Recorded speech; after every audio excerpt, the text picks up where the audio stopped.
বিএনপির সমালোচনা করে তাকে থামাতে পারবো না।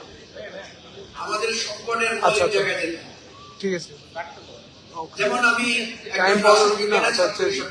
বন্ধ করে বলতে পারি, অবধারিত ভাবে আগামী 3 বছরের মধ্যে বিএনপি স্বৈরতান্ত্রিক হয়ে উঠবে।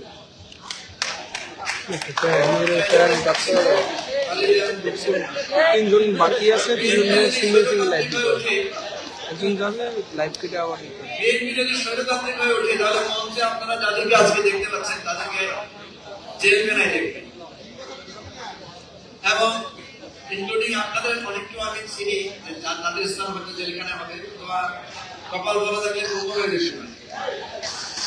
সুতরাং বিএনপি স্বৈরতান্ত্রিক হলে, কপাল ভালো হলে গুম হবেন কেন বলছি, কারণ আপনি গুম হলে আপনার স্ত্রী আবার এমপি হইতে পারে পরের বছর, বা আপনার ভাই বা আপনার সন্তান পরবর্তী পার্লামেন্টের মেম্বারও হয়ে যেতে পারে।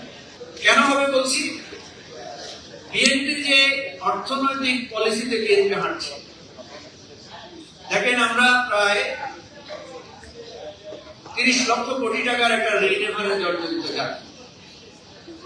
ইতিমধ্যে 41,000 কোটি টাকার বেশি ঋণ হয়েছে।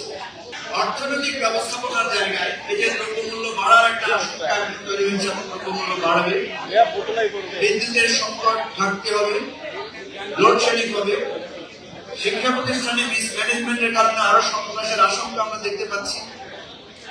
আমরা দেখতে পাচ্ছি বিএনপির দলীয়করণের যে পথে বিএনপি হাঁটা শুরু করেছে, ইতিমধ্যে বিভিন্ন জায়গায় দলের মধ্যে অন্তর্ভুক্ত মারামারি গন্ডগোল, একে অপরের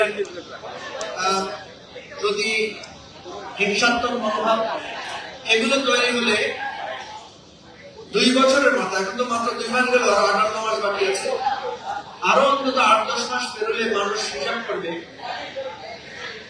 প্রথমে হিসাব করবে যে ডক্টর ইউনূসের রেজিমের সাথে বিএনপির রেজিমের পার্থক্য, এরপরে হিসাব করবে শেখ হাসিনার রেজিমের সাথে এই বিএনপির রেজিমের পার্থক্য। এখনকার ছেলেমেয়েরা, এখনকার জেনারেশন খুব প্রাজ্ঞ, তারা কিন্তু ডাটা হাজির করবে।